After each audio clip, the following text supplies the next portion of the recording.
Bismillahirrahmanirrahim. Alhamdulillahirrahmanirrahim. Hamdan katsiran tayyiban mubarakan fih. Hamdan yuafi ni'amahu yukafi mazidah ya Rabbana lakal hamd. Kama yanbaghi li jalali wajhikal karim azim sultanik.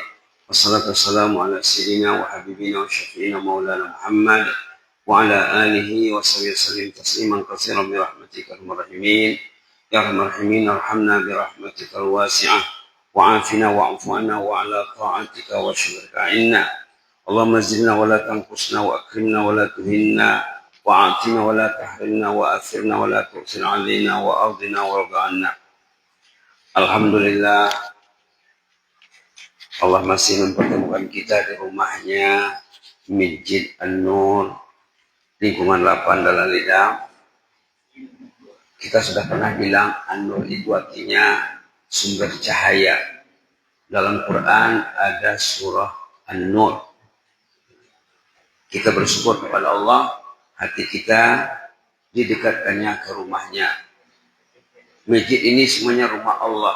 Wa annal masajida lillah. Masjid itu milik Allah. Bila kita berada di masjid, kita merasa dekat dengan Allah. Berbeda dengan kita duduk di rumah. Apalagi kita datang untuk sholat. Apalagi kita datang untuk bertazkirah. Nanti akan dibagi hadisnya, insya Allah. Siapa yang datang ke rumah Allah setelah berwudu dengan sempurna di rumahnya, berangkat ke rumah Allah setelah berwudu dengan sempurna di rumahnya, bukan berwudu di masjid ya.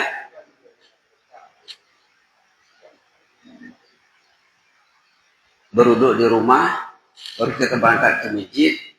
Orang itu dikasih bonus seperti naik haji. Ini kita karena tahu, karena kita berniat berangkat di rumah ingin meraih bonus haji dengan sholat fardu berjamaah. Ini banyak bukunya ditulis ulama ya. Ada dulu bestseller buku itu, buku terlaris yang membahaskan buku ini. Siapa yang berangkat dari rumahnya untuk sholat fardu berjamaah, berwudu dengan baik di rumahnya dulu, bukan berwudu di masjid, dapat bonus seperti naik haji. Jadi kita bisa meraih 5 haji satu hari. Kalau berniat dan kalau datang dan kalau berwudu dari rumah. Tapi jangan telat. Jangan telat. Jangan punya masbuk. Imam dah baca Fatihah, baru dia Allahu Akbar. Itu masbuk namanya. Kata ulama, orang yang dia masbuk, dia bertakbir Allahu Akbar setelah imam membaca Bismillahirrahmanirrahim. Berapa detiklah dia terlambat? Mungkin 20 detik saja. Yang 20 detik itu dikira dalam Islam. Kata ulama, keterlambatan yang 20 detik tidak sempat bertakbir bersama imam, sepatutnya kita bila imam bertakbir, takbiratul ihram kita Allahu Akbar. Bila imam baca bismillah, kita sudah join, kita sudah bergabung, kita sudah masuk dalam sholat. Yang terlambat sekian detik itu, dia bertakbir setelah imam baca Fatihah. Kata ulama, kerugian yang menimpanya tidak dapat dihitung. Kalau dikumpulkan harta dunia ini semuanya untuk menutupi kerugian ketek orang yang terlambat takbir, tidak dapat ditutupi dengan semua kekayaan dunia ini. Subhanallah. Subhanallah. Jadi langkah terbaik kita datang pas azan ataupun sebelum azan. Itu tentang takbir. Tadi tentang kedatangan sholat fardu berjamaah. Kita bisa meraih nilai bonus seperti naik haji 5 kali sehari semalam dengan berniat. Kita akan tahu hadisnya. Kita baca hadis, oh ini hadisnya, ini alasannya. Dalam hadis itu dikatakan, man kharaja min baitihi mutatahharan. Siapa yang berangkat rumah dalam keadaan suci bersih untuk salat fardu, dikasih bonus seperti naik haji. Ini lebih penting daripada tarawih. Tarawih sunat. Tarawih sunat saja. Nah, bukan tarawih tetap penting ya. Lebih penting lagi sholat fardu. Lebih penting datang sholat subuh berjamaah pada tarawih. Sholat subuh berjamaah ini kita sering dengar hadisnya. Siapa yang datang sholat subuh berjamaah dikasih nilai seperti dia tidak tidur satu malam beribadat. Bapak baca Quran semalam suntuk tidak tidur. Bapak sholat, bapak berzikir semalaman, beribadat semalaman. Bisa baca Quran satu malam tidak tidur. Kalau orang dulu bisa. Orang-orang saleh dia bisa tidur sejam, bisa tidur 2 jam, bahkan kurang. Ada doa yang diajar oleh orang saleh, ada doanya kita baca sebelum tidur agar kita tidurnya lebih sedikit. Allahumma shfini bil khalil minan naum warzuqni umran tawilan fi ta'atik. Itu kalau kita amalkan insyaallah kita bisa tidur sejam, 2 jam ataupun sekitar itulah. Tidak mesti tidur 6 jam. Kalau orang tua tidur 6 jam semalam atau sehari semalam 6 jam, berarti 1/4 usianya. Sehari semalam 24 jam, 6 jam berarti 1/4. Kalau umurnya 60, kalau dia tidur 6 jam setiap malam, berarti 1/4 dari 60 itu tidur, 15 tahun tidur saja. Kalau dia tidur 8 jam, umurnya 60, 8 jam 1/3 dari 24. Berarti 20 tahun dia tidur. Kalau tidurnya untuk datang salat fardu subuh berjamaah, tidur, dia dapat nilai seperti beribadat. Semalam tak tidur. Tidak rugi dia. Dia tidak datang subuh, dia tidur 8 jam. Rugilah. Belum lagi kerja lagi. Belum lagi kerja ke sawah, ke ladang, ke kantor, ke kemana. Belum lagi mandi, lagi memasak, lagi ibu-ibu di dapur. Ini kita kena pikir Pak ya. Ini artinya fiqhun naum ini Pak. Judulnya fiqhun naum. Fikih tentang tidur. Untung kalau kita tidur dengan niat besok saya akan datang ke rumahmu ya Allah. Terus sholat subuh berjamaah. Kalau dia tidur 8 jam. 8 jam itu ibadat. Datang dia sembahyang subuh ke masjid. Dapat nilai seperti beribadat tak tidur. Kalau siang itu 12 jam. Malam 12 jam. Jumlahnya 24 jam. Berarti Bapak dapat nilai ibadat seperti beribadat 12 jam. Dengan datang sembahyang subuh berjamaah. Dapat nilai seperti beribadat semalam tak tidur 12 jam. Dia tidur 8 jam. 8 tambah 12 adalah 20.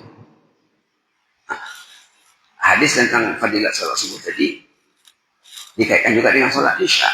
Sholat isya berjamaah, sebelum datang sholat isya berjamaah, nilainya separuh kedatangan sholat subuh. Kalau sholat subuh tadi semalam penuh 12 jam, semua isya berarti dibagi 2. Berarti 6. Bapak tidur 8 jam. Yang paling senang kira 6 lah ya. Bapak tidur 6 jam. Kemudian dengan datang sholat subuh berjamaah dapat nilai seperti beribadah semalam penuh. 12 jam.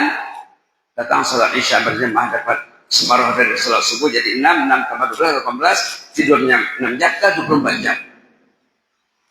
Berapa banyak kita tidur selama ini, tidur kita tuh tidak bernilai. Berapa tahun dia tidur? Usia berlalu, umur habis, nilainya tidak tahu. Nah ini patut kita istighfarkan. Ya Allah, ruginya saya selama ini. Itu gunanya bulan Ramadan ini, kata Bapak tadi malam yang tazkirah itu, bulan untuk muhasabah, introspeksi. Muhasabah tentang tidur saja sudah cukup untuk kerja kita. Muhasabah tentang tidur saja. Berapa puluh tahun tidur yang sudah puluhan. Tidurnya tidak bernilai. Nah, dari sini tidur itu paling kurang ada 3 Pak ya. Kalau kita bicara fiqhun naum, fikih tentang tidur, paling kurang tidur ada 3 jenis. Ada tidurnya, macam kita bilang tadi lah, tidurnya ibadat. Apalagi kalau sebelum tidur berwudu. Kalau bapak ibu sebelum tidur berwudu, nanti ada malaikat ditugaskan Allah di sampingnya, mendoakan, ya Allah ampuni ibu ini, ampuni bapak ini. Tadi dia berwudu sebelum tidur. Dia tidur, dia dapat 2 malaikat. Subhanallah. Itu tidur ibadat. Ada tidur adat. Tidur adat, tidur biasa, macam makan juga. Makan adat, makan ibadat. Mandi adat, mandi ibadat. Tidur adat, dia ngantuk, dia tidur. Ada niat apa bangun subuh ke masjid? Tidak ada. Tidurnya ada. Ada tidur maksiat. Dia tidur larut malam. Sebelum tidur, hanya dalam kemubahan dan keharaman. Di sini dilihatnya banyak yang mubah. Oleh yang mubah lah ya. Yang tidak berdosa melihatnya. Tapi usianya habis. Tekor jadinya. Kalau dia tengok yang haram, itu lain cerita lagi. Yang mubah saja. Melihat yang mubah, yang harus, yang boleh dilihat. Tapi menghabiskan usianya, menyebabkan dia telat, tak bangun, dan tidak ada kesengajaannya. Hanya kebiasaan saja. Tidurnya ada. Ada yang tidurnya maksiat. Dia tidak penting sholat. Tidak penting apa yang penting, ngantuk tidur. Tak ngantuk, begadang sampai pagi pun tak apa. Azan di masjid, tidak didengarnya. Subhanallah. Tak sholat, tak tutup aurat, tak jaga aturan Allah. Mengantuk tidur. Tidurnya maksiat. Subhanallah. Sahabat Nabi zaman dulu, ada hadis yang selalu disebut oleh ulama tentang bicara tidur ini, tak silap Mu'ad bin Jabal namanya. Apa dia bilang? Aku ini tidur. Nilai tidurku sama dengan nilai qiyamul lail. Sama dengan nilai sholat. Karena ku niatkan tidur itu ibadat katanya. Subhanallah. Subhanallah. Kemudian itu tentang tidur tadi Pak ya. Jadi kita hitunglah berapa jam kita tidur dan berapa jam kita sudah tidak pernah datang subuh, sholat subuh ke rumah Allah berjamaah. Itu akan ditanya tuh nanti Pak. Berapa umur?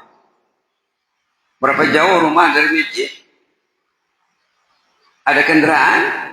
Kaki sehat?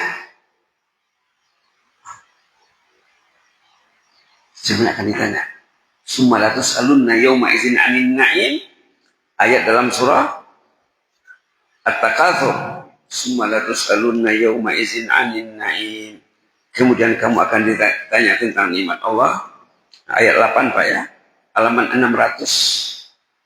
Summalatus alunna yawma izin anin na'im. Baiklah. Datang sembahyang fardu berjamaah dapat 1 bonus haji. Kalau bapak datang dengan ibu, ibu mengajak bapak, bapak mengajak ibu.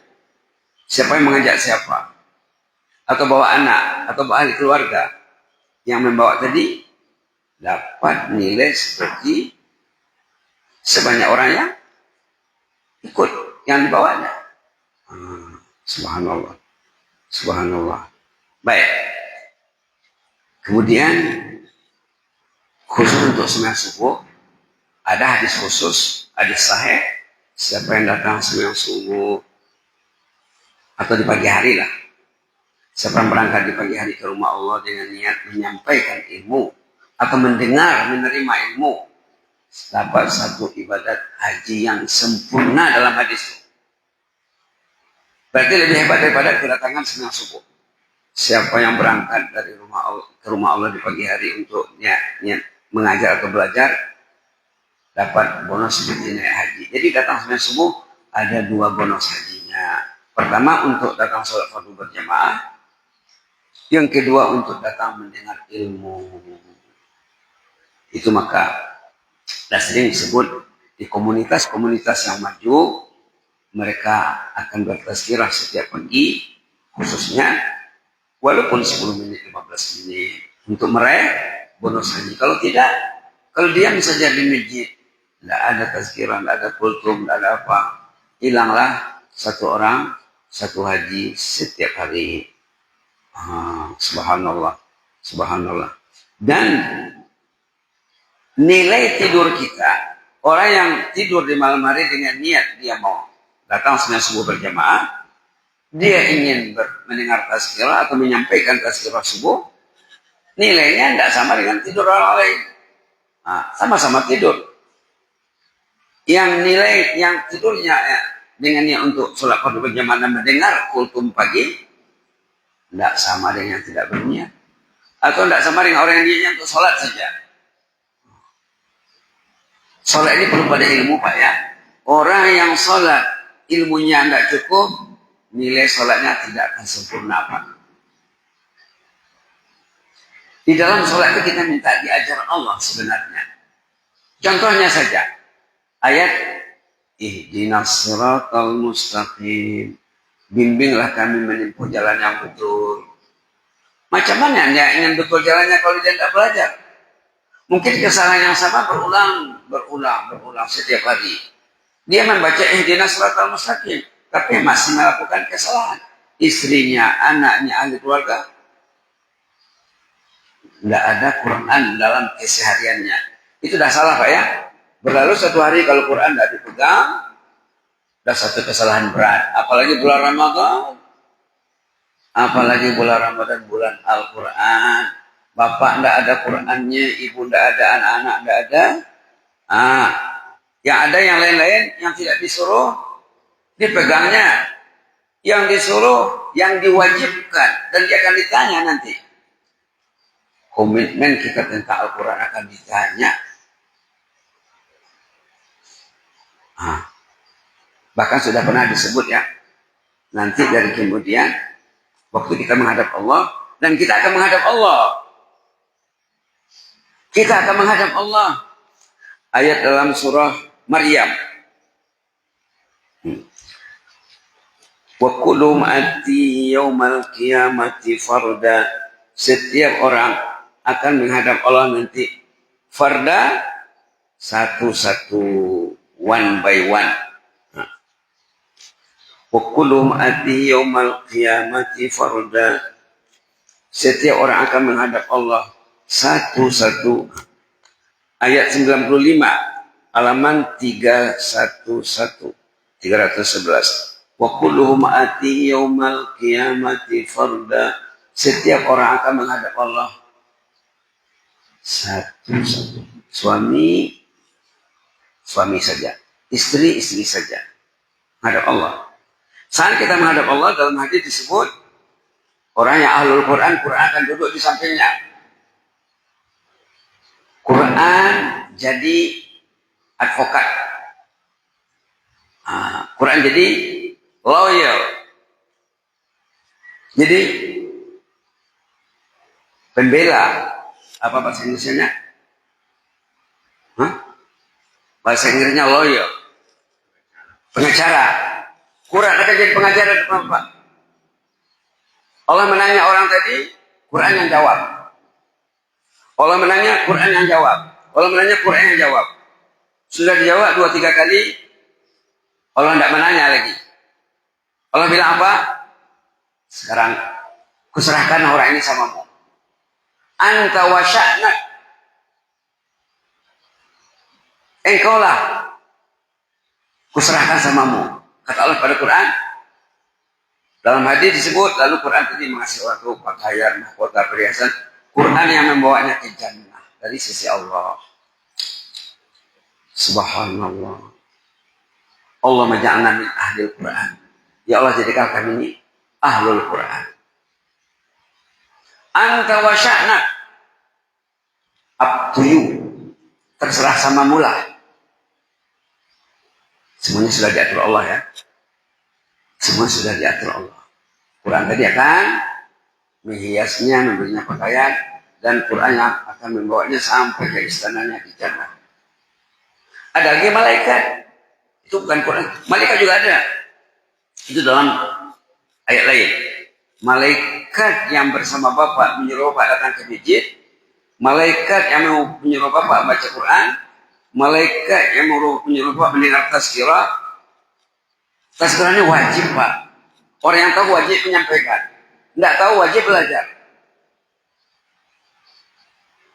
Tentang ilmu juga akan ditanya nanti. Tentang ilmu juga akan ditanya di hadapan Allah. Nah, malaikat yang selalu bersama Bapak. Patutnya orang beriman ini partnernya malaikat. Jangan berpartner dengan iblis. Orang yang partnernya malaikat, malaikat juga akan, ini janji dalam surah Fussilat. Janji dalam surah Fussilat. Ini dalam Quran.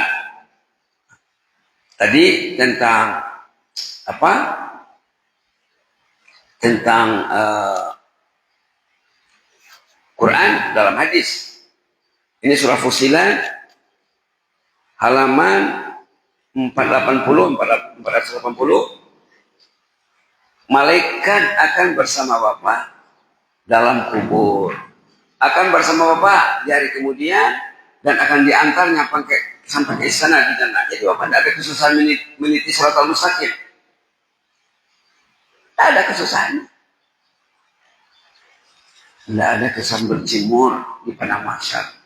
Dalam hadis dikatakan, orang yang banyak kasus dengan Allah, banyak kasus dengan manusia, hablum minallah, hablum minannya banyak yang tak beres, itu sampai puluhan tahun berjemur di padang mahsyar. Khamsina alfasana, sebut dalam surat Al-Ma'arij, sebut dalam hadis, 50.000 tahun berurusan, menyelesaikan urusan di sana. Jadi sahabat Nabi waktu mendengar hadis ini, ketakutan, mabian, cemas. Ya Rasulullah, naleleng madongani, yang lama lah itu, 50.000 tahun. Kata Nabi, itu bagi orang yang banyak kasusnya. Jadi Ramadan ini memperbaiki kasus dengan Allah. Allah kasih Ramadan setahun sekali agar kita bertobat, agar kita beristighfar. Kata Bapak yang bertakbirah tadi malam, agar kita muhasabah diri. Tapi nak muhasabah, introspeksi pun bisa cukup modal juga. Kalau dia tidak ada modal, tidak ada ilmu, apa yang akan muhasabahkannya? Macam mana dia introspeksi, tapi dia tidak tahu. Semuanya perlu pada ilmu. Subhanallah. Ini ayatnya Pak ya. Ayat 31 surah Fussilat. Nahnu awliya'ukum fil hayatid dunya wa fil akhirah. Kamilah pembantu kalian. Ini kata malaikat. Kapan disampaikan kata-kata ini? Waktu ruh dicabut. Waktu pas ruh dicabut, datang malaikat. Nah, itu ayat 30. Innal ladzina qalu rabbuna Allahu tsumma istaqamu.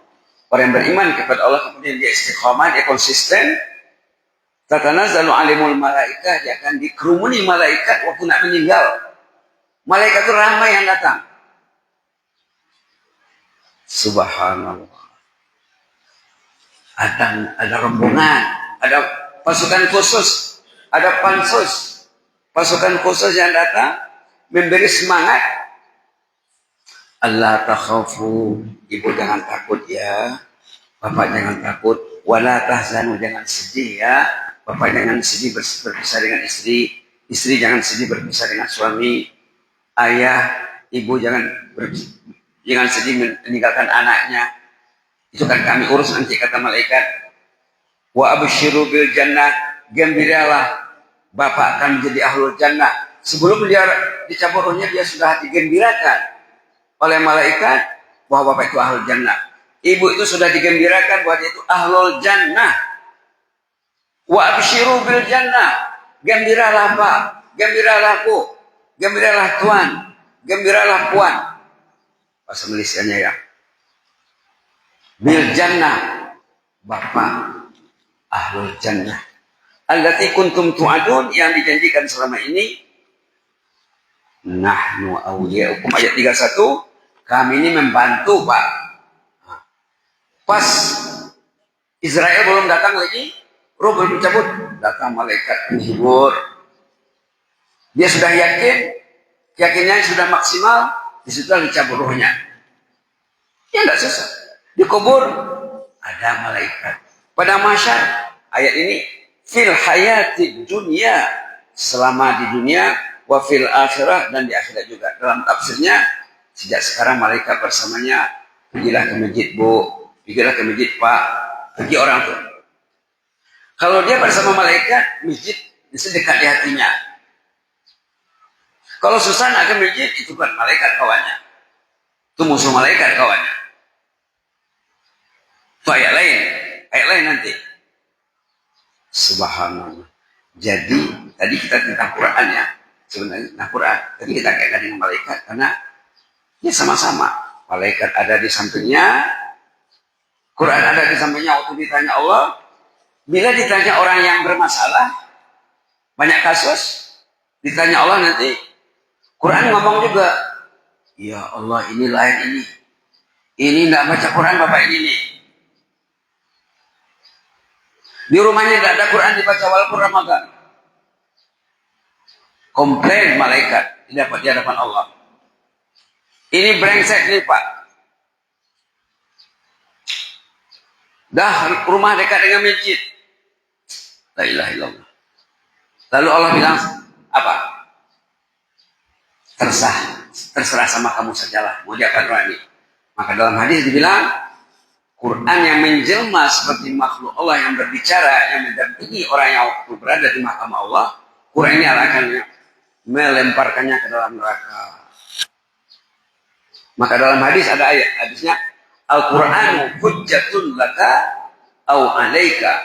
Quran ini sama ada menjadi pembela Anda, pengacara Anda di hadapan Allah kalau Anda baik, atau yang akan jadi musuh Anda di hadapan Allah kalau Anda tidak baik. Jadi maka Allah mengasih kita Ramadan sebagai bulan Al-Quran untuk kita berjinak-jinak dengan Al-Quran.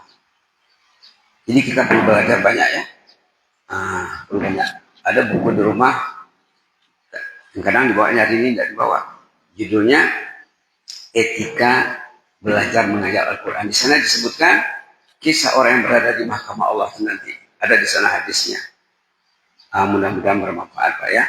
Jadi cukuplah doa pendek kita, ya Allah, jadikan aku ini ahlul Quran. Jadikanlah keluarga Al-Quran. Ada Quran di hatinya. Ada space. Ada ruang untuk Al-Quran di hatinya. Jangan lebih besar ruang. Media yang menjauhkannya daripada Al-Quran lebih besar di hatinya daripada Al-Quran. Ini masalah Pak. Maka kita masih di awal Ramadan. Hari ini baru 3 Ramadan ya. Nanti kita bermuhasabah diri dan kita akan berjumpa setiap pagi di sini kalau panjang umur. Tazkirah subuh kita ini sudah setahun umurnya Pak. Dari Ramadan tahun lalu tidak berhenti sampai sekarang, sudah setahun. Nanti Allah akan tanya, adakah disampaikan tazkirah di Masjid Nur? Ada. Adakah didengar? Mudah-mudahan ada. Mudah-mudahan kita jadi insan yang positif di hadapan Allah. Jazakumullah khairan. Inni uhibbum fillah wa astaghfirukumullah. Wassalamualaikum warahmatullahi wabarakatuh.